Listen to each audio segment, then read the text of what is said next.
the great Steph Curry. Night, night.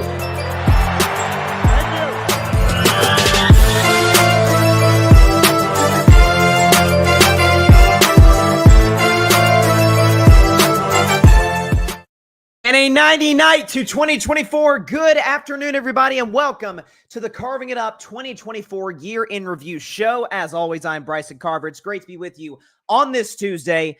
Normally, I will say, if there weren't any massive college football playoff games tonight, we'd probably be doing the show at 6, but Boise State and Penn State didn't want to interfere with that. We're going to be with you for about 45 minutes to an hour, somewhere in that time frame, to recap a massive year in the world of sports. 2024 was a great one. We're going to rank the top 10 athletes in 2024, the top 10 moments in sports in 2024. At the end of the show, do a little bit of a fun spin. I've never done this before, but I know the holiday season has mostly passed us by. Usually we would do a wish list, when you're a little kid and you had the little, at least I did back in the day, a little Toys R Us book or magazine, you'd circle the little things that you wanted on your Christmas wish list. I feel like that's what I'm doing for 2025. What are the 10 things in the world of sports that I want to see happen in 2025? Get to that at the end of today's show. But before we get into that, basically just think of this as like 3 separate segments of Bryson's Best 10 recapping a great 2024 year in the world of sports. I did want to start with this, though, because, listen, this has been, to put it mildly, a tumultuous year on a lot of fronts. And this has also, I'd say the last, not just 2024, but I'd say the last 12 to 18 months has been very transitional for me, only in the sense that I've done this podcast for 5 years now. We celebrated our 5-year anniversary on October 21st, and which is still, I don't really know how to comprehend that. I can't believe a half decade has passed by of doing Carving Up Live. And we thank you to the audience for tuning in at any portion of time throughout that.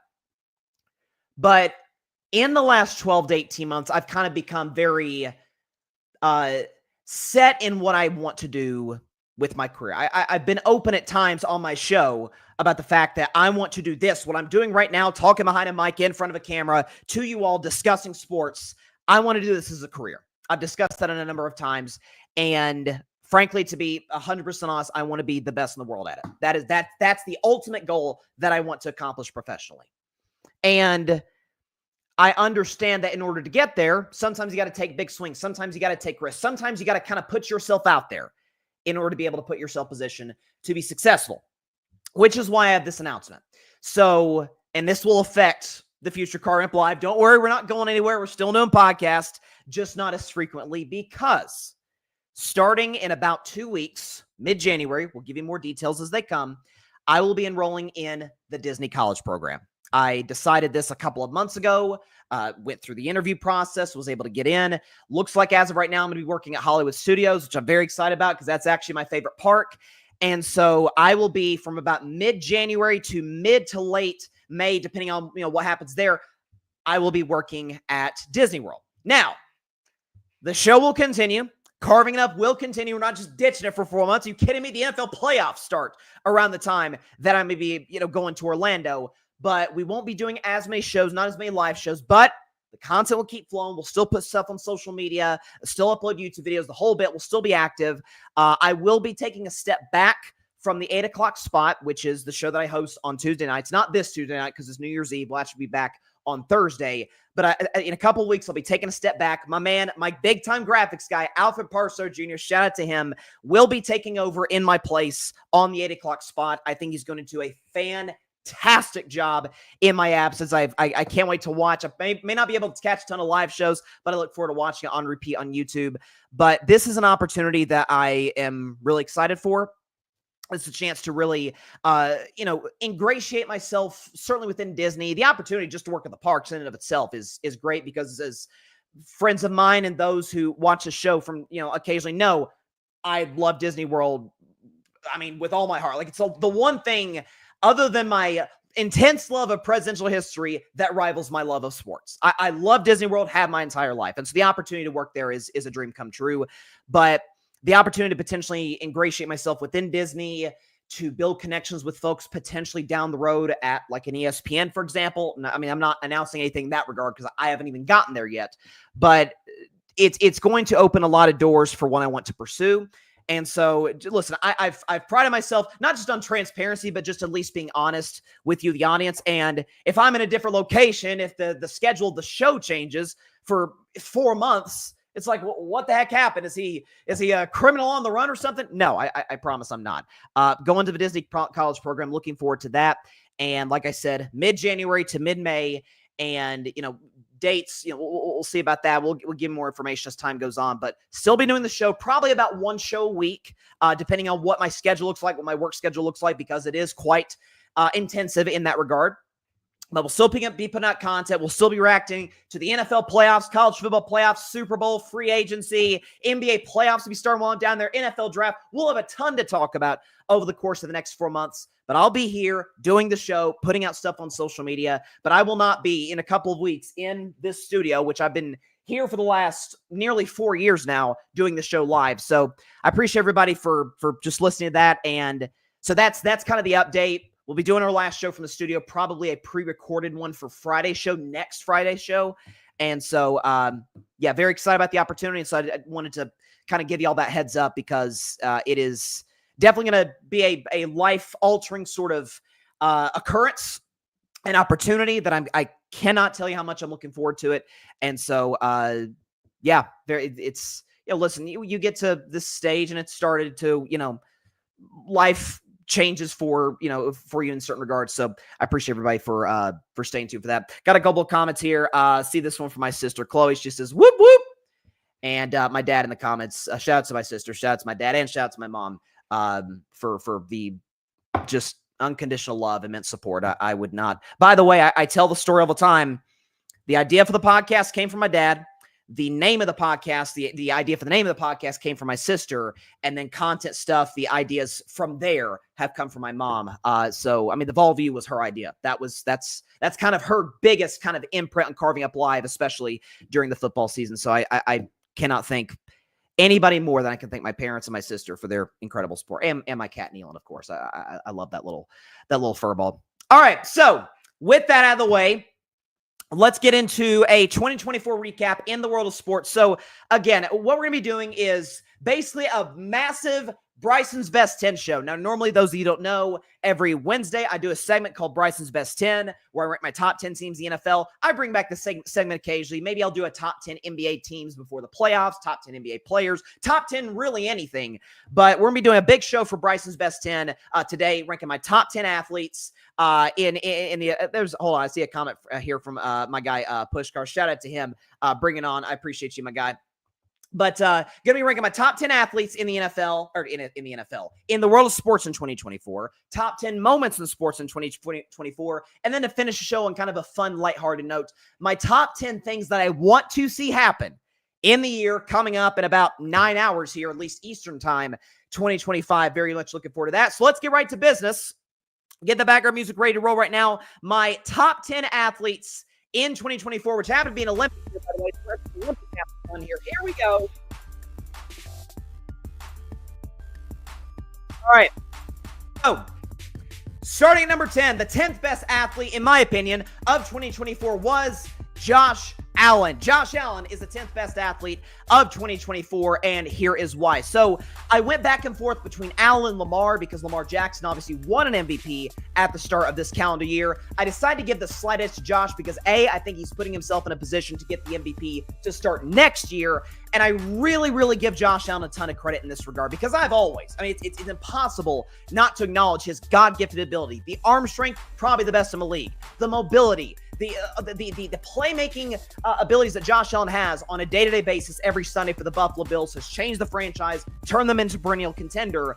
The fact that now he's able to give you that upside, and I give a lot of credit to him, to the offensive coordinator, Joe Brady in Buffalo, and an improved offensive line for the Bills. That's why I think they have the best chance of anybody in the entire NFL, much less the AFC, to knock off the back-to-back champion Chiefs.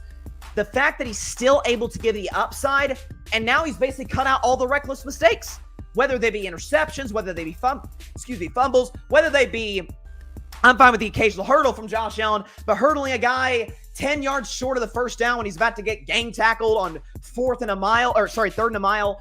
He's cut out the reckless mistakes. He's still getting the upside. Josh Allen, the second best quarterback in football without question in my mind, just a hair over Joe Burrow for that spot. Josh Allen is the 10th best athlete of 2024. At number 9 from the Philadelphia Eagles, it is Saquon Barkley. Saquon Barkley is the 9th best athlete of 2024, and here is why. So Saquon, we've been discussing it to start this week, and I imagine it will continue into the new year as we go into Week 18. Saquon's 101 yards away from the all-time rushing record from Eric Dickerson, the great Eric Dickerson, who's held that record for 40 years. So the thing with Saquon, he's had a really interesting year. So everybody knows, Giants fans know, other NFL fans, heck, I'd say Giants players knew, he's the most valuable player on the Giants over Daniel Jones. And yet, Giants front office said, hey, we're going to give Daniel Jones extension. Saquon, franchise tag, let you walk, buddy.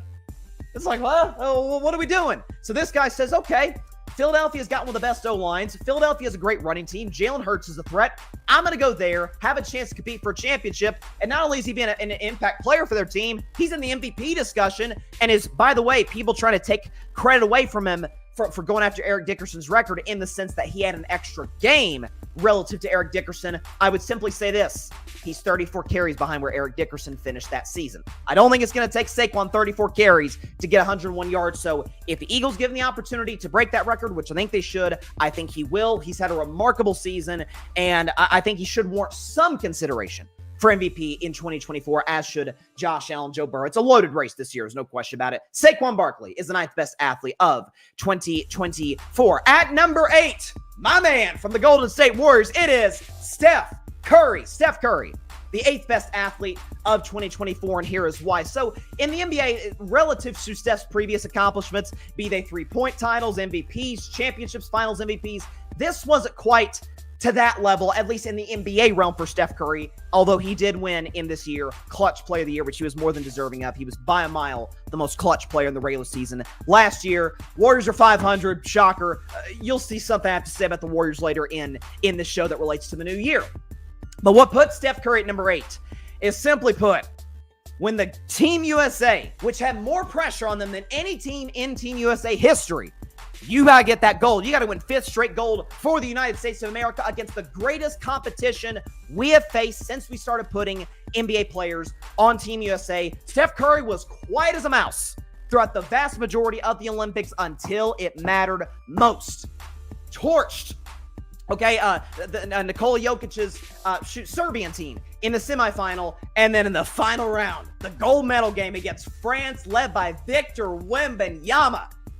Steph Curry has a solid game, and then the final 3 minutes, hits one three-pointer, hits another three-pointer, hits another one, and then a dagger to put him to bed to get the night-night. Steph Curry leading Team USA to gold medal. Again, stacked Team USA roster, but against the toughest competition that our NBA Team USA players have faced. And Steph Curry not only rose to the occasion, he was the story of it all with the shots he hit at the very end. Steph Curry, the 8th best athlete of 2024. At number 7, going to college football now from Colorado, it is Travis Hunter. Travis Hunter, the 7th best athlete of 2024, and here is why. So we haven't seen a guy like Travis Hunter really ever, at least in the modern football era, in terms of what he's doing at a supremely high level. So he's a number 1 receiver for Colorado. By the way, a Colorado Buffaloes team that did win 9 games. I know they got clobbered by BYU. That's still a solid Colorado team led by Shedeur Sanders, obviously,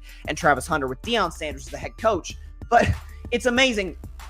The conversation about Travis Hunter, the discussion with him coming up in the NFL draft, where he is virtually across the board regarded as the best prospect. By the way, he won the Heisman Trophy.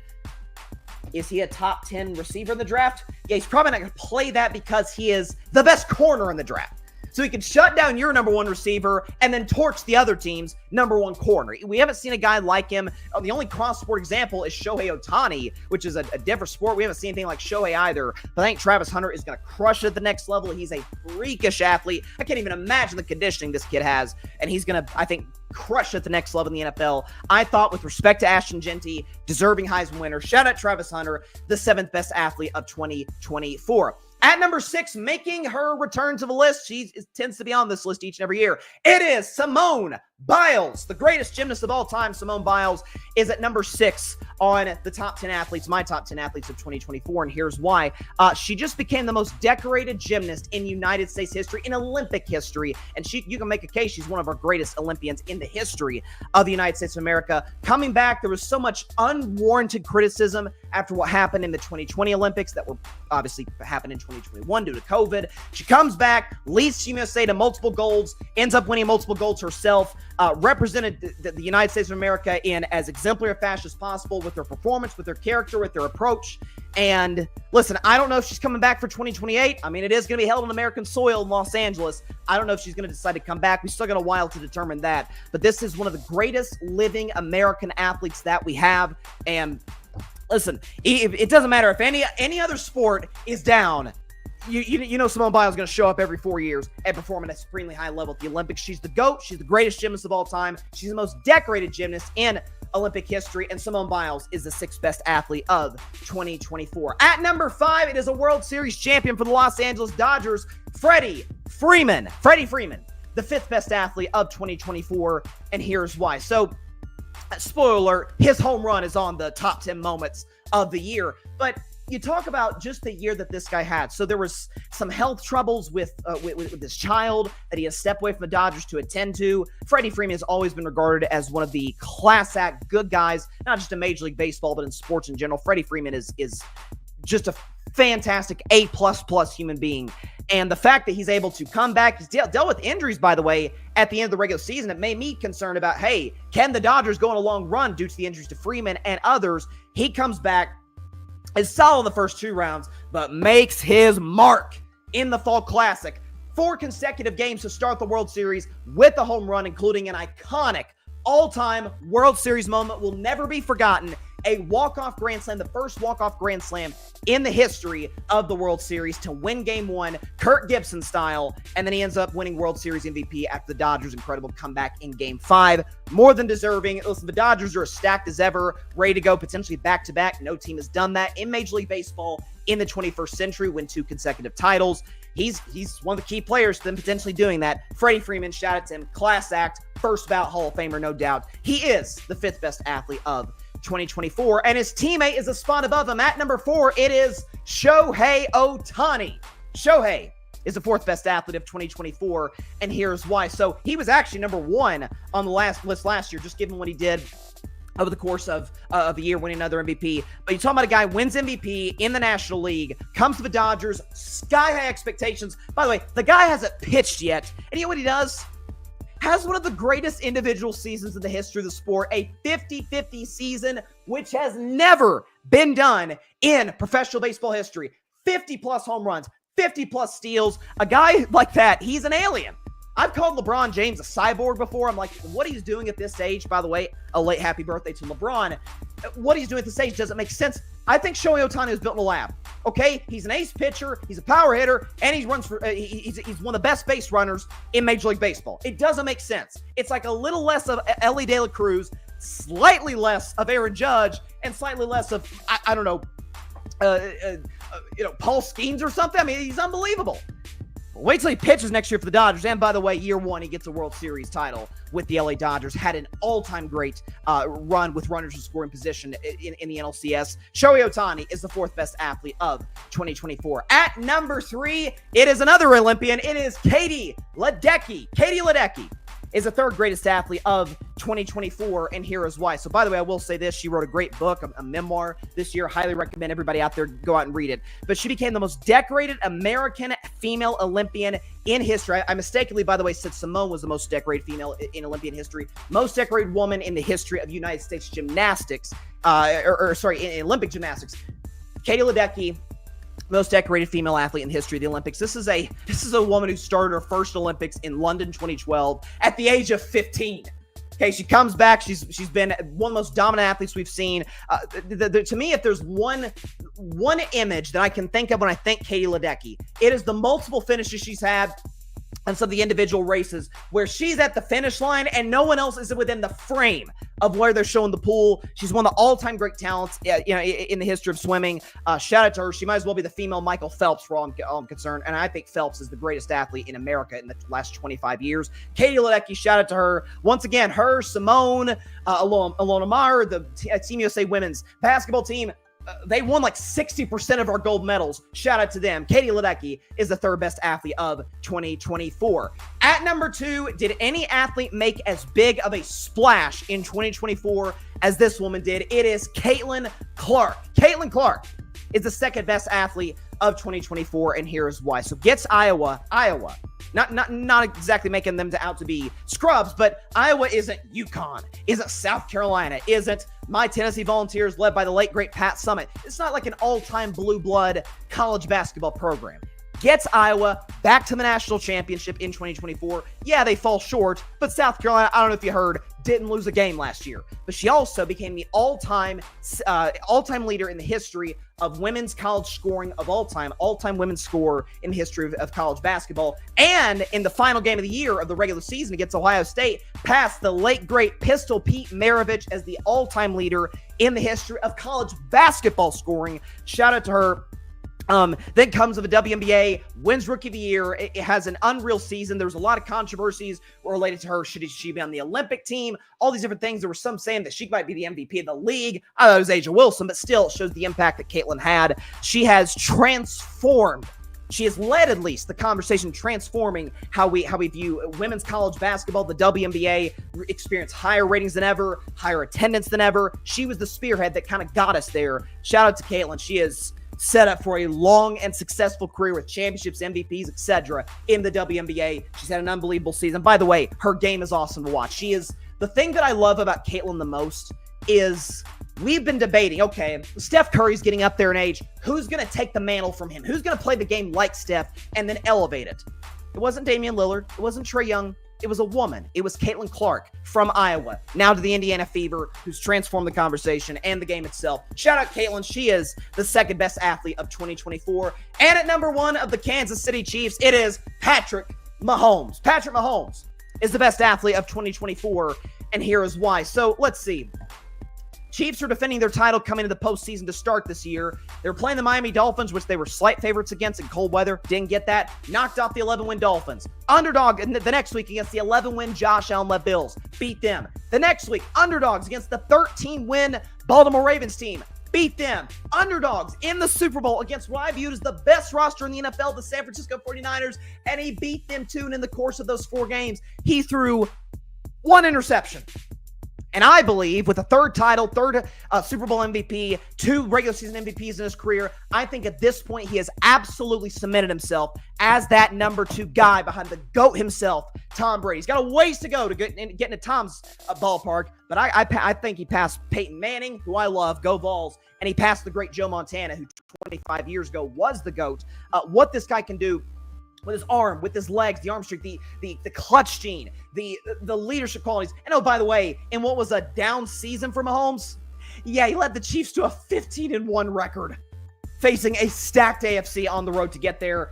Kansas City is in a prime position, not guaranteeing they're going to three-peat, but they're in a good spot to do so with a great defense, great coach, tight end, defensive coordinator, and the best player in football himself. It is Patrick Mahomes, who is the best athlete of 2024. There you go. So we'll recap the list. Top 10 athletes of the year. So from 10 to 1. At number 10, Josh Allen. At number 9, Saquon Barkley. Number 8, Steph Curry. Number 7, Travis Hunter. At number 6, it is Simone Biles. Number 5, Freddie Freeman. Number 4, Shohei Ohtani. Number 3, Katie Ledecky. Number 2, Caitlin Clark. And number 1, Patrick Mahomes. We had some pretty fantastic individual performances and years from a number of athletes. I thought those were the 10 best right there. So, do you want to take a break? Let's go ahead and take a break. Let's take a 1-minute break, come back with my top 10 moments in the world of sports in 2024. You're not going to want to miss this. This is one of my favorite segments that we do every year at this time in a year and special. Be back in a minute. Carving Up Live. We're just getting started, baby.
Welcome back to Carving It Up, our 2024 year in special. Got a couple segments left, and again, a shortened show, but nonetheless a recap of the year in sports. In about 15 minutes or so, going to give you the top 10 things that I hope to see, my wish list, if you will, for sports in 2025. But let's get right to business. The top 10, my top 10 moments in the world of sports in 2024. Get the background music again. Here we go. At number 10, the 10th best moment in sports of 2024 was Simone Biles coming back after all the haters and the naysayers unjustifiably going after her after the 2021 Olympics, and she pulled out due to having mental health struggles. She comes back. She says, I don't care what any of y'all say. I'm the GOAT. I'm the best that's ever done it. I'm going to lead a group of young gymnasts out here. We're going to win a bunch of gold medals, bunch of medals in general. She is, again, as I talked about earlier, the greatest gymnast in the history of the sport. Has been one of the most reliable. Her, Katie Ledecky, among others, have been some LeBron James, some of the most reliable athletes that we send it to the greatest games in the world every 4 years. Again, she does it with class, with dignity, with a self-confidence that I love in athletes. You could just tell she's not going to be like, I'm the greatest ever, but you could tell like she's just got a vibe about her. It's like, I'm not worried about what any of y'all haters say. I'm going to go out here, go about my business and win a bunch of medals because that's what I do. That's what I was put in this earth to accomplish at the Olympic level. Simone Biles coming back, proving all the haters wrong to win more gold medals and more medals in general at the Olympics in 2024. That is my 10th best moment in sports in 2024. This next one, I will admit, is a little bit selfish. Nonetheless, I'm putting it on here. At number 9, it is the Detroit Lions proving my almost year-long prediction correct in getting to the NFC Championship game. I went back, you can look at the tape, as far back as April of 2023. I can't believe it's been that long ago. I remember the 2023 draft. We did our show on the grid, and I said, if the Lions hit on their draft picks, I got them going to the NFC title game. Once it looks like I thought, did hit on those draft picks, Brad Holmes nailing the draft again for Detroit. I'm like, okay, Dan Campbell's going to have those guys ready to go each and every Sunday. They got the smartest offensive coordinator by a long shot in football in Ben Johnson. Jared Goff's a top 10 to 12 quarterback, reliable, been to the Super Bowl. O-line, receivers, defense is good enough, given how great the offense is. I think they're going to the NFC Championship game. And son of a gun, did I not... Like, there were some close calls against the Rams and against the Buccaneers, but they got to, if not for a blown lead in the second half to San Francisco, probably should have gotten to the Super Bowl. I think the Lions are going to go to the Super Bowl this season. I believe in them. Questions about their defense, but listen, I made some horrendous predictions on the show. I made some amazing predictions on the show. That one is at or near the top, picking Detroit when nobody believed in them to go to the NFC title game in 2024, or the year 2024, 2023 season, and they validated that. Thank you, Dan Campbell. Thank you, Jared Goff, Ben Johnson, Brad Holmes, everybody in Detroit. That is my number 9 moment from 2024. At number 8, LeBron James and Bronny James sharing the court together in the first game of this NBA season against the Minnesota Timberwolves, the first father-son duo in the history of the NBA to share the same floor together. That's my number 8 moment. So when you consider the road to get here, first of all, LeBron James had to still be good to get to this level. He's not good. He's still like a top 10 player in the world at, what is this, year 22, age 40 years old now. It's unbelievable what LeBron is still doing. You also consider Bronny. Everybody's talking about, nepotism, and say nepotism when a number of guys have gotten in the NBA because of their inter-family, in their family connections, so I don't want to hear it. But Bronny James was a McDonald's All-American, was going to USC, and then a near tragedy happened. He suffers cardiac arrest. Okay, so we're like, oh my God, is this kid going to play again? Or at least anytime soon. Doesn't have a great year at USC, but has an opportunity with his upside defensively. Comes into the NBA, drafted by the Lakers, and they get to share the court together. There was a moment in that game, in the brief time they were on the floor together, where LeBron gave Bronny a nice pass, and Bronny had a 3. If he'd have made it, the roof would have come off the Crypto.com arena in LA. People can say whatever they want about how they've gone about it. For the ambassador, for everything, for the untold amount of money that LeBron James has made, the National Basketball Association, the incredible face of the league that he's been for 2 decades plus, I think the opportunity to play with the son, who's more than good enough to be a professional basketball player, was more than earned and deserved on his part. Really cool moment. It's like the Griffeys. It was awesome. The Ken Griffey Jr. and Sr. were there at the game. It was a great great sports moments that I think didn't get enough celebration than what it got. LeBron James, Bronny James here in the court together, my 8th best moment of 2024. Staying in the world of basketball at number 7, the Boston Celtics winning their record 18th NBA title, winning the finals in 2024. That is my 7th best moment of 2024. So you talk about a Celtics team that did have a ton of pressure going into the postseason. Best team in the NBA in the regular season, as they've been over the course of the last, a little less than a decade or so. They've had some great regular seasons and then kind of fallen flat. We've been left wanting a little bit more from Jason Tatum, Jaylen Brown. They've gone through a couple coaches to get to Joe Mazzulla, but they made news in that previous offseason where they said, if we come up short, it's the players. If you're talking about the front office, we did everything we could. We're going to go out and get Kristaps Porzingis, who's going to be our main rim protector. We're going to take a big swing, one that I was over the moon about, for the Celtics' sake at least, when they got it. Jrue Holiday, championship-level player, makes big shots, is an elite A++ defender throughout the course of his career. Great championship culture guy.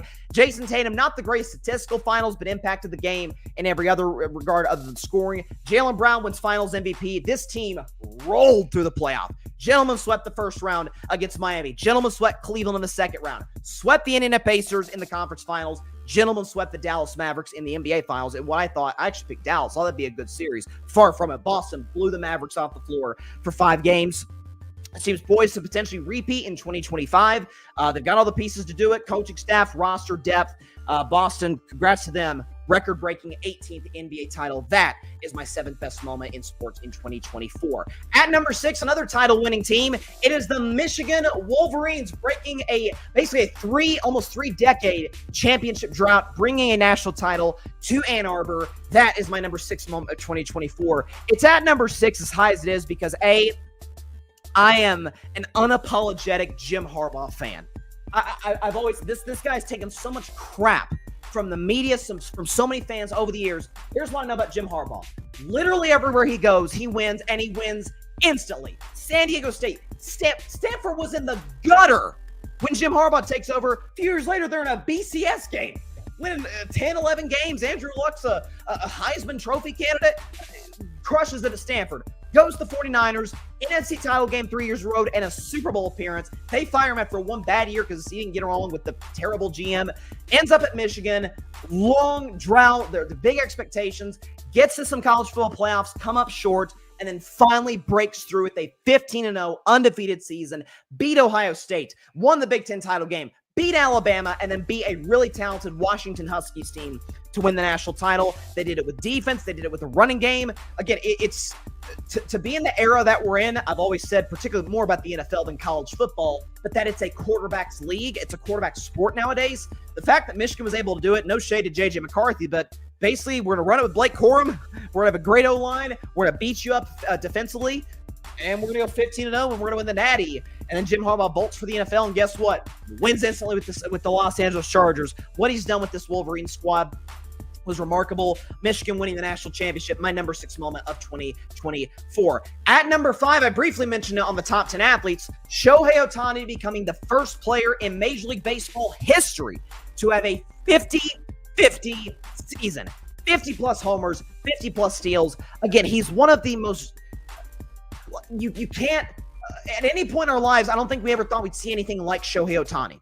Like, we've seen two-way players in the past. We've never seen a guy who's an ace. By the way, he didn't even pitch last year. He's going to pitch this year.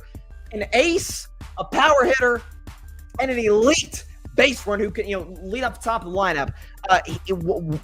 Being able to do this, by the way, in his first season in a Dodgers uniform, all the massive expectations that came with that, he said, yeah, it's nothing to me. I'm just going to win National League MVP and win a World Series year 1 with LA. And by the way, be the first ever in the history of the sport to do something like this. Shout out Shohei Ohtani. Everybody whined about the free agency deal. Who you counting everybody's money? The Dodgers got plenty of money to pay that guy. Listen, I wish the Red Sox would be a little bit more, a little less frugal. Let's put it that way. Shohei Ohtani, 50-50 player, first guy to ever do that, as my 5th best moment of 2024. At number 4, it is the Kansas City Chiefs winning back-to-back Super Bowl titles. That is my 4th best moment of 2024 in the world of sports. The reason I say that is because I have been I say I'm an unapologetic Jim Harbaugh fan. I'm an unapologetic fan of dynasties. Unless that dynasty is like a rival of my teams like Alabama and Nick Saban as a Tennessee fan. That was tough to watch them. I love Nick Saban, but it's tough to watch them go winning natty after natty every other year for a long time. But I love dynasties, particularly in professional sports, because they're great. They create a villain. They create extra drama, as opposed to this team wins one year, that team wins the next year, and then that team wins the next year. Parity, the numbers, the ratings show it is poison for sports television ratings. And by the way, if you don't care about ratings, I don't blame you. But at the same time, we want as much interest, as much drama, as many storylines as humanly possible going into a season, a playoffs, a championship, and Kansas City has provided that with the best QB in the world, Mahomes, the best coach in the world, Reed. I think at this point, close with Brian Flores, but the best defensive coordinator in the league, Steve Spagnuolo, Chris Jones making timely play after timely play, Travis Kelce making big-time catch after big-time catch. Again, going through the road that they did, beat two 11-win teams, Miami and Buffalo. Buffalo on the road as an underdog. Beat a 13-win Ravens team as a dog on the road. Beat a 12-win Niners team as a dog in the Super Bowl. Patrick Mahomes was basically flawless throughout that run. And with all the hate that this team gets over the course, I'm like, I don't know. They're amazing in close games. They take advantage when you screw up, and they're basically a more flashy version of the New England Patriots in some ways. So the Kansas City Chiefs winning back-to-back Super Bowls, that is my fourth best moment of 2024. At number 3, it is the rise of women's basketball. That is my third best moment of 2024. Headlined really by those two, in particular Caitlin Clark, but certainly Angel Reese has chipped in as well. There's no question about that. Listen, I've watched the WNBA for a long time. I enjoy watching the finals each and every year, seeing some of the greats like Taurasi and Sue Bird. My personal favorite was Maya Moore with the Minnesota Lynx. I think Maya Moore is an A-plus basketball player and a 10 times better human being. Love her. But finally getting to see that sport, these women, these athletes, getting the shine, getting the attention that they've been starving for a long time. Yes, there's been some pettiness. Yes, there's been a ton of ridiculous racism thrown at some of the black players in the WNBA, those that claim they're Caitlin Clark fans. They don't really like Caitlin that much. I think she exposed that with her recent Time article piece. But Caitlin is awesome. Angel Reese, year one, the best rebounder in the WNBA, needs to work on an offensive game, but is a massive draw on television. Each time those two are on the floor, which, by the way, good on you, Kathleen Engelbert. Good on you, WNBA. We're going to put those two on opening night, which, by the way, tickets for that game, ladies and gentlemen, more expensive than any NBA game this season outside of opening night with the Boston Celtics unveiling their banner. These two are the biggest draws in the league. It's brought more attention to people like Asia Wilson, Sabrina Ionescu, Brianna Stewart, among others. So there's a great Minnesota team that made a run. The league is in amazing hands now. Caitlin's going to spearhead it. Angel's going to be behind her. Asia Wilson, the best player in the WNBA. Seeing finally these women who have worked their you-know-what's off to get to this point, to get the recognition that they've so badly desired for so long, is awesome to see. The rise of women's basketball, the number 3 moment of 2024 in the world of sports. At number 2, listen, if in 2029 I do a special like this for the entire decade of sports, the 2020s, this next moment may make the list. At number 2, Dodgers win the World Series, but more so, Freddie Freeman's walk-off grand slam to win Game 1 of the World Series against the New York Yankees. It was one of those just jaw-hit-the-floor moments. If you're a Dodgers fan, a Yankees fan, a baseball fan, a sports fan, it was an all-time classic moment by a fantastic broadcaster, Joe Davis, who set up the moment. 2 outs, bases loaded, Dodgers down 2, and Joe Davis says, "This is the moment every kid dreams about," and then he laid out the situation. Freddie Freeman, who was beat up, came into playoffs hurt, steps up there against Nestor Cortez of the New York Yankees. First pitch, bam! Dead right field, hits it almost the exact same area that the great Kirk Gibson, when he was beat up back in the '88 World Series, hit it when he hit the walk-off homer for the Dodgers last or the 2 championships ago for them, spearheaded the championship for the Dodgers. They're second in the last 5 seasons. People try to discredit that 2020 title. I vehemently disagree with that. Whatever. Second title in the last 5 years. And by the way, it broke the hearts of Yankees fans around America, which I'm never gonna be mad at. As a Red Sox fan, I wasn't mad at that at all. But in all seriousness, that was, again, great guy, great player. We talked about that on the top 10 athletes list, but just one of the all-time great moments in the history of Major League Baseball, in the history of the Fall Classic. Freddie Freeman's walk-off grand slam, the first of its kind in World Series history, is my second best moment of 2024. And at number one, my favorite moment of 2024, if you want to put Freddie above this, knock yourself out. This is my best moment. Steph Curry, the night, 4 threes in a row to clinch a gold medal for Team USA against France. That is my top moment of 2024.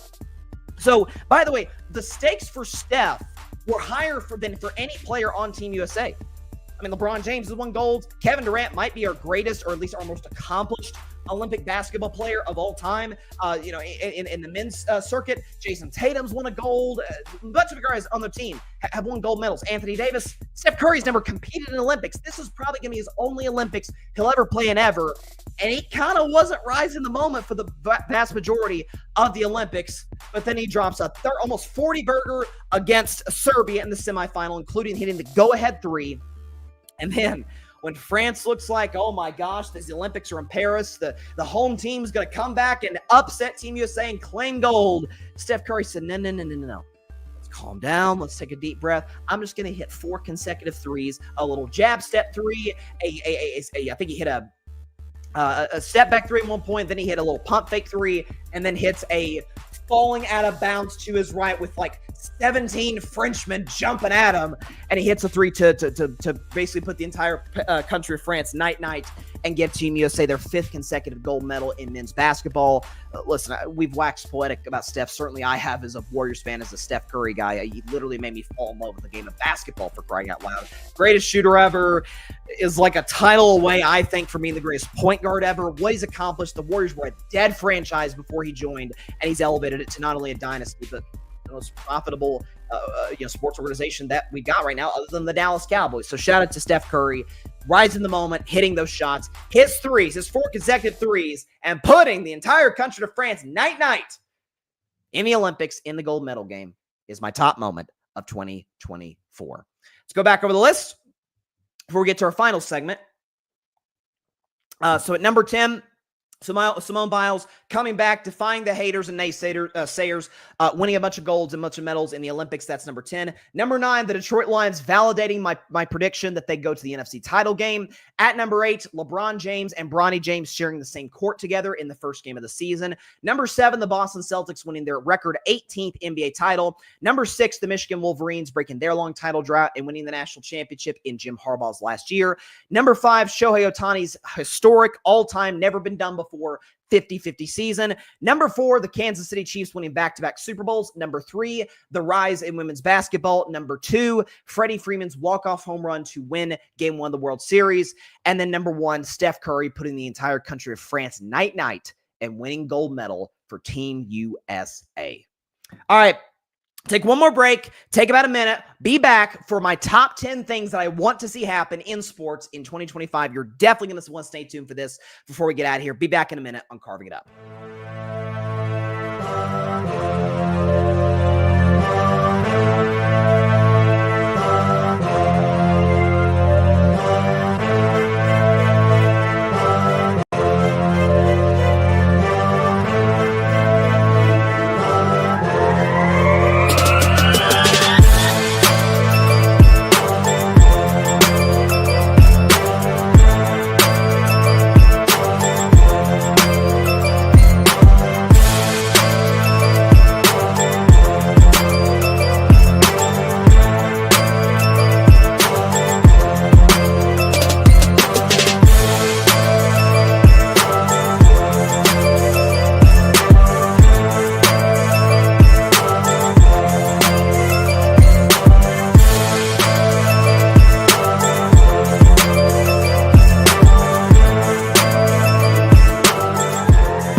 Welcome back to Carving Up Live. So this is our year-end special 2024. We do this every year on the show.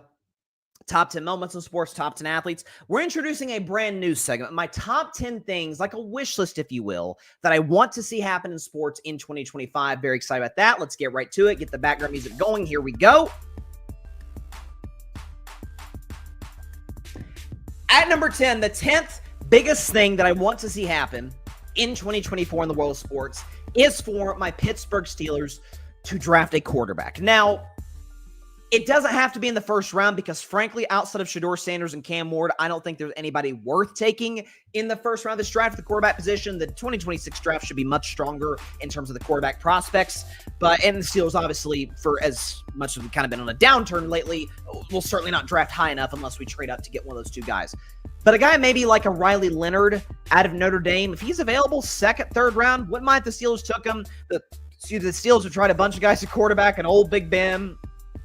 There was a Mason Rudolph experiment a couple of years, got us the playoffs at one point briefly at the end of last year. Russell Wilson this year, along with Justin Fields, like guys that are capable of winning you games and getting to the playoffs with Mike Tomlin as the coach, but not the ceiling to even come close to competing for Super Bowls. And that is, Mike Tomlin says, the standard is the standard in Pittsburgh. Well, the standard for the Steelers has been titles. They have the most of any, tied with New England at 6. So I'm not saying a Riley Leonard, for example, would win, a couple Super Bowls like Big Ben did for the Steelers. Not saying that, but just somebody who can give you a somewhat level of upside and see if you can finally find your franchise guy. That is the 10th biggest thing I want to see happen in sports in 2024. At number 9, Adam Silver finding the solution to the real crisis we're seeing in the NBA as it relates to three-point shooting. So I want to make myself abundantly clear when I say this, because I really get annoyed by the people who are analytics and analytics only driven, as well as the people who are like, that's just for nerds. Nobody should listen to those.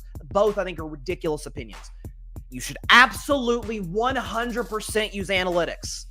They also should not drive every waking decision that you make. The numbers help you. You're more informed. You're more educated about what's going on. With that said, you still have to make decisions to a certain degree on your own gut feeling. At the same time, the NBA is dealing with kind of a crisis right now, where what makes sports special, what makes team sports special is, and to a degree individual sports as well, is when I'm watching a Steelers-Ravens game, it doesn't look the same as a Chiefs-Chargers game. Right, in that game, you have great quarterback play, elite offenses, all that, ball flying over the field. In the case of Ravens-Steelers, punch you in the mouth, physical defense, run the football. Games look different. Same case in Major League Baseball, and same case for a very long time in the NBA, and that's just really not the case. It's the three-point shot is the focal point, and really, along with layups, the only focal point of every offense in the NBA. Just Google a shot chart from 2024 relative to a shot chart around 2000. Now, I don't think they shot enough threes in 2000. The three-point shot has to be utilized more than it was 15 years ago. It also shouldn't be utilized as much. There has to be a happy medium. My solution, don't know if Adam Silver would imply this. I heard Nick Wright say it. I think it's a great idea. Have teams draw their own three-point line. It would almost be like a Major League ballpark, where every Major League ballpark is different, plays to different guys' strengths in different ways, where, in Golden State, I'm a Warriors fan. In Golden State, the three-point line would be 28, 30 feet out. Well, that suits Steph Curry, and it gives the Warriors a massive home field advantage. But for a team that maybe isn't as great of a shooting team like the Minnesota Timberwolves, it'd be kind of in a little bit. Maybe you take away the corner three, as a result of that. There's a number of solutions that go on to help the NBA. I don't think the solution is capping how many threes you can attempt. I think it's bad for the league. I think it's bad to say, hey, Steph, you're only allowed to shoot this many threes when he's literally the greatest shooter ever, and as well as the other great shooters like Dame and others. I think there are a number of things you can look at. Adam Silver, the league, I think will. He's a progressive commissioner. I think he'll look at those things. Adam Silver addressing the three-point crisis, the ninth biggest thing I want to see happen in sports in 2024. At number 8, I want to see the Detroit Lions make Super Bowl 59 in New Orleans. I don't think there's any question about that. I believe in this team for nearly 2 years now. As you saw on Bryce's Best 10 Sports Moments, them getting to the NFC title game, I was not even a Lions fan. I've become a Lions supporter. Steelers fan, Lions supporter, who's certainly a friend to many Lions fans through my support of them. But going to the NFC title game last year, okay, Dan Campbell, 3 wins first year, 9 wins second year, playoffs and NFC championship third year. It feels like the natural progression of Super Bowl. Now they're going to have to go through a gauntlet. Philadelphia, Minnesota. Listen, big game against Minnesota this weekend. Lions may not even win the division, which would certainly make their road to the Super Bowl that much harder. But I just think that given what this organization's done to build this franchise from the bottom, Brad Holmes, Dan Campbell, Ben Johnson, the draft picks, the trades, everything to get to this point, I think a Chiefs-Lions Super Bowl would be literally the best thing for the NFL. David Goliath, looking for the first three-peat ever versus never even been to the Super Bowl, much less won it before. I think that would be the absolute best possible outcome. Frankly, it was my preseason prediction as well, so a little biased there, but it'd be the best possible outcome for the NFL. Lions, pulling for y'all. Hope y'all make it to Super Bowl 59. That's the 8th biggest thing I want to see happen in sports in 2024. Same division, ironically, NFC North at number 7. I want Caleb Williams to get a good coach, like desperately. Folks know that have watched the show for any period of time know I was about as high on Caleb Williams as anybody could possibly be coming out of the draft at USC. Now, was he like the size? Like, was he 6'4", 6'5", like you would maybe prefer in some cases your quarterbacks to be? No. Patrick Mahomes isn't the biggest, strongest athlete. And again, the comparison between he and Mahomes made sense. The arm angles, the arm strength, the at least accuracy in college playmaking ability, not per se a running quarterback, but very effective with their legs. By the way, dealt with a horrible offensive line at the end at USC. But in Chicago, you've seen the flashes. By the way, fun fact, coming into last week at the very least, last week of the season, Caleb Williams had more 300-yard passing games than Josh Allen and Patrick Mahomes. Like, he's had the flashes have been there. Like, games against the Packers, against Minnesota, like, it's been there. But the coaching staff has been nothing short of abysmal. Be it at Matt Eberflus, be it Thomas Brown, be it Shane Waldron. It's just been a disaster. Listen, if they get a guy like a Mike Vrabel, I'm like, hey, good hire. Vrabel's a culture builder. Took Ryan Tannehill to an NFC title game and another number 1 seed. I think Ben Johnson's the hire. Because if you do hire Vrabel, great. Coach is great. But if he brings in a good creative offensive coordinator like he had with Matt LaFleur and Arthur Smith, then when they leave, then what? There's only so many creative guys you can bring in. Whereas if Ben Johnson's there, I get it. Never been a head coach. I understand that. But he is truly one of the most creative offensive play callers I've seen in my life. Bears certainly got to upgrade their O-line in the draft, free agency, etc. Getting the coach right. This is one of the most important coaching searches, the most important coaching search in the history, over a century, of the Chicago Bears. You've got an all-world generational talent. Do not waste him. Chicago, look no further than Michael Jordan. Yeah, you had the early days when he was balling out, and I'm not saying Caleb was Michael Jordan, but once he got Phil, it's like, okay, now we're going to win a bunch of championships. Find that guy, find Ben Johnson, and Caleb Williams can elevate to that next level that I think he's fully capable of getting to. Caleb Williams getting a real coach, that's my 7th biggest thing I want to see happen in sports in 2024. Staying in the NFL, 6th biggest thing, I'm sorry. Listen, my Steelers are not going to win the Super Bowl. As much as I'd love to see it, it's not going to happen. I'm going to be realistic here. I want the Kansas City Chiefs to three-peat. I just do. Because at the end of the day, I find just illogical narratives and reasons that people try to hang on to for odd reasons why this team is not good. I don't know. Since last Christmas, they've lost once. They have as many losses in whatever it's been 372-ish days, as many losses as they do Super Bowls. With the best quarterback, obviously, respect to Josh Allen, but Mahomes is the best quarterback. Let's be mature here. Let's be adults. The best quarterback, the best coach, the best defensive coordinator, one of the best defensive players, Chris Jones. Still make a strong case, certainly in the playoffs, the best tight end, Travis Kelce, and now he has weapons, DeAndre Hopkins, Hollywood Brown, and Xavier Worthy. I like seeing history. I like seeing dynasties. I'm unapologetic in that. I like seeing dominance. It's great for sports, professional sports at the very least. And so, and I especially love great athletes and teams proving ridiculous narratives wrong. As a Warriors fan, I saw it firsthand with the nonsense that they try to throw Steph Curry's way for so long. I'm seeing a little bit of that right now with Patrick Mahomes. I don't like it one darn bit. Kansas City three-peating. A, it was my prediction. B, it'd be good for the sport. And C, I'm tired of these absurd narratives. I want all that stuff to go away and disappear. If you don't like the Chiefs, fine. Stop acting like they're just some one-and-done fraud. Chiefs winning the Super Bowl is the 6th biggest thing I want to see happen in sports in 2024. Now for my teams, at number 5, I just want to see the Red Sox make the playoffs. Okay, is that too much to ask? So, finally, the Red Sox spent money in free agency. Okay? I made some trades, got some starting pitching help. I loved the Walker Buehler signing. I thought that was an excellent move. Like Craig Breslow. Do I really want to see Alex Bregman in a Red Sox uniform? Yes, I do. Am I confident that's going to happen? No, I'm not. At the same time, it's something. The Red Sox offense was fine last year. Jarren Duran, Rafael Devers, etc. The pitching was nothing short of atrocious. Okay, they've shored up the rotation. That's going to put them in position. By the way, the Red Sox were supposed to be awful last year. Well, they were basically a 500 baseball team, so the signs are there. Last year was not disappointing for me. My biggest disappointment would have been if we didn't spend in the offseason. We did. Maybe not quite to the level I liked it, but relative to the last few off seasons, it's been great. So, listen, I'm seeing steps the right direction for this franchise.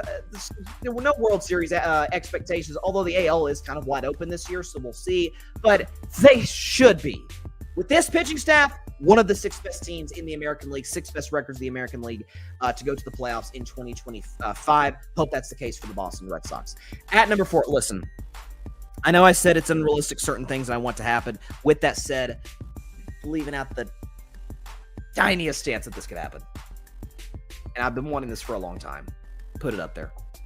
Dak Prescott being traded to the Pittsburgh Steelers. I know I already mentioned about Pittsburgh drafting a quarterback, but again, I'm not sure if it's going to be a franchise guy. I just want somebody who can maybe be the answer.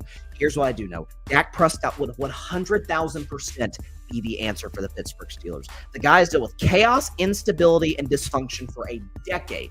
In Dallas, I was devastated that he signed a long-term extension there. I'm like, Dak, you're going to get that anyway. Why get it in Dallas? I get there's the comfort there. You like your teammates, you like McCarthy. I got it. But Jerry Jones is in his, God bless him, but in his older age, he's gotten kookier. His moves have been have made less and less sense over the course of every offseason. He says we're going to go all in, and then the team gets indisputably worse in the offseason over the course of what has been a 7-9 year thus far for Dallas, with Dak hurt for half of the season. You're telling me a Mike Tomlin who can get to the playoffs with Russell Wilson, with Mason Rudolph, with an old Big Ben, he can't get there with Rain Dakota Prescott, who, by the way, could have won MVP last year? A Dak Prescott who's worked with, the last few years, below average O-lines in Dallas, below average run games, outside of CeeDee Lamb, awful receiving cores, and an inconsistent defense and a coach no one really loves in McCarthy. Instead, he'd get Mike Tomlin a great defense. Weapons in an upgrade in Pittsburgh, but they're not bad. I think they're more deep than Dallas, because Dallas is not deep in that position at all. It's probably not going to happen. I get that. But man, you want to talk about a show that we would have for you. If Rain Dakota Prescott got traded to my Pittsburgh Steelers, I would be over the freaking moon. That is the number 4 thing I want to see happen in sports in 2024. Come on, Dak. You got to make this happen, my man. At number 3, I want this to happen even more. My Golden State Warriors to at some point get Steph Curry a legit co-star. You see Jimmy Butler there on that picture. He's the most likely. LeBron James is on there. Listen, LeBron has been linked to the Warriors the last 2 years. We'll see. And then you see a question mark. It could be anybody else. Listen, Steph I had him as my eighth best athlete of 2024. He is still not in the discussion of the best player in the world. He's not that stage of his career anymore. But I would, honest to God, right now you say, give me one American-born player, one game for your life, who you take, and Steph Curry's my first pick, followed by LeBron James. The way he can still shoot the ball from deep, is create separation consistently. He's having a down season. He's averaging, like 23 a game? That's a down season for Steph Curry with no consistent offensive help around him. Listen, the Warriors owe it to Steph. He's made them a lot of money. He's turned millionaires into billionaires, and he's led them to 4 championships in the last decade and created a dynasty in Golden State. You owe it to Steph to give him the opportunity to compete for championships, because the reality is, in the last 5 years, they haven't really made, other than the Andrew Wiggins trade, they haven't really made any moves that would indicate that they're trying to win a title. Steph just dragged them to one in 2022. You owe him that. Every other great big-time star in this league has a legit elite co-star. Give Steph Curry that. If LeBron James gets frustrated in LA, you got to go all out to get LeBron. Well, he could only be here for a year. How much longer is Steph Curry's prime lasting? That's about how long you have. Take advantage of that, please. Mike Dunleavy Jr., love the move that you made in the margins, but you got to get another dude, another all-star, championship caliber star guy to pair next to one of the 10 greatest basketball players who ever lived, Steph Curry. Warriors, got about 2 months now. You're on the clock. Make it happen. for Steph Curry. That is the third biggest thing I want to see happen in sports in 2024. At number 2, I want to see my Tennessee Volunteers get to the Final Four in men's college basketball. So, for the record, 2024 was quite kind to Tennessee sports. Tennessee football got to the college football playoff for the first time in program history, came up short in dominant fashion to Ohio State, still got to the playoff, 10-win season, one of 3 SEC teams to get there. Tennessee baseball, won the national championship. Tennessee men's basketball, Elite Eight earlier this year, undefeated thus far, and the number 1 team in the country thus far this season. And how about the Tennessee women's team? No expectations, new coach. They haven't lost a game yet this season. And so, but I think just with the talent of this team, the veteran leadership from guys like Zakai Ziegler, Chaz Lanier, like just the guys, the talent this team has, Rick Barnes, kind of still has that monkey on his back, hasn't won big in March. When's he going to do it? Roster's talented enough to do it this year in Tennessee. Want my Tennessee Volunteers men's basketball team to get to their first Final Four in program history. And at number 1, it's going to sound silly, but if you make a wish list, put something that's at least doable. Put the thing that you feel like is the most likely that you'll get for Christmas or for the holidays that you want the most at the top. And I think I've been predicting this since July. I think it's going to happen. Not confirmed. What I'm hearing behind the scenes, expect this announcement pretty soon. Number 1, the Splash Brothers versus the Splash Sisters in the NBA All-Star Game Saturday night. Steph Curry and his old teammate, Splash Brother Klay Thompson, in a 3-point shootout, which against Caitlin Clark and Sabrina Ionescu. So we saw this last year with Steph Curry versus Sabrina. Steph had to hit his last shot in order to beat her. She steps up there. I remember there's this thing, Sabrina's going to shoot from a WNBA line. She said, the hell with that. I want to shoot from an NBA line. She goes up there. I forget the score she put up a high score. I'm like, dang, Steph's going to have to kind of get hot to beat her. He did. Greatest shooter ever. We know who he is. Gets the job done. But it was, including the All-Star game, which I think the All-Star game is going to get fixed this year. I think the Adam Silver plan is going to work because of the Inside the NBA guys. But it was more popular than the game last year in the All-Star game. By the way, All-Star game, Chase Center, San Francisco, yay area. Klay Thompson comes home, reunites with Steph Curry, competes against the biggest draw today in basketball, Caitlin Clark. Sabrina Ionescu, great shooter in her own right, almost beat Steph last year. Man, you want to talk about, forget a ratings draw. You want to talk about listen, pro sports, college sports, it's all a television product. It's all for entertainment. You want to talk about an entertaining product? Come on now. Splash Brothers, Splash Sisters. The number 1 thing I want to see happen in sports in 2024, shootout between those 4 elite 3-point shooters. So, before we get out of here, let's go ahead and put up my top 10 top 10 things I want to see happen in sports in 2025. Number 10, the Steelers at least draft a quarterback. Probably going to be a franchise guy, but it's always good to have real estate. My man Barry Grett Jr. says it best. Quarterbacks are real estate. It's never a bad thing to have them in the building.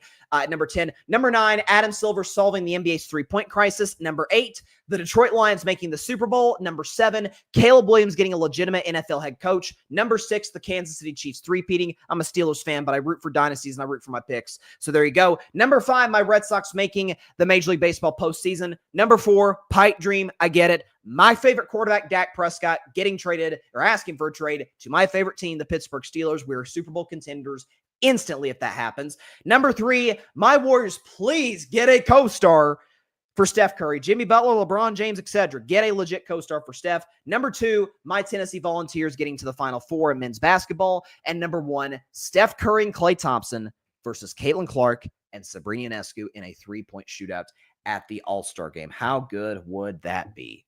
Come on now. I said in July. Honestly, I'll have to go back and get the tape. I said in July I wanted this to happen.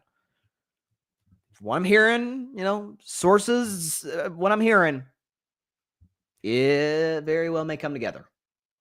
We'll see. All right. That is all the time we have for today's special edition of Carving Up Live, our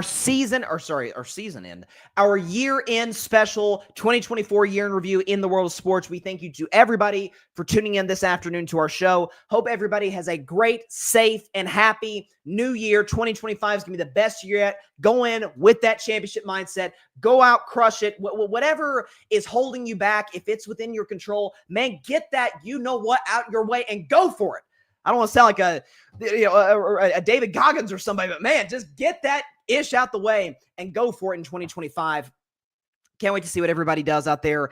And like I said, announcement to start the show today is that I will be enrolling in the Disney College program between mid-January and mid-May. I'm very excited about it. Carving It Up will continue. Rest assured. Listen, there was no way I was going to quit this show for 4 months. Are you kidding me? But again, maybe not quite as many shows, but plenty of content still to be able to put out there for you guys to take the times out of your day, to watch it. We greatly appreciate you. Thank you. By the way, 2024, last thing I'll say, will be known as the year that Carving It Up got to 1,000 subscribers. I cannot even begin to thank y'all enough for that, for helping us get there. So may God bless you, your family. May he open the doors for you to pursue your dreams, pursue what he wants you to do this upcoming year, 2025. Hope everybody has a safe night, especially tonight, New Year's Eve. Please be safe out there. Have a great year. We'll see you next year on Carving Up Live in 2025. Until then, stay safe, everybody. God bless y'all. Peace out. And Happy New Year! Thanks so much for watching the show on YouTube, and be sure to go click that big red subscribe button and check out the other clips and full shows from Carving It Up Live, as well as our other incredible content creators here on the Grid Network.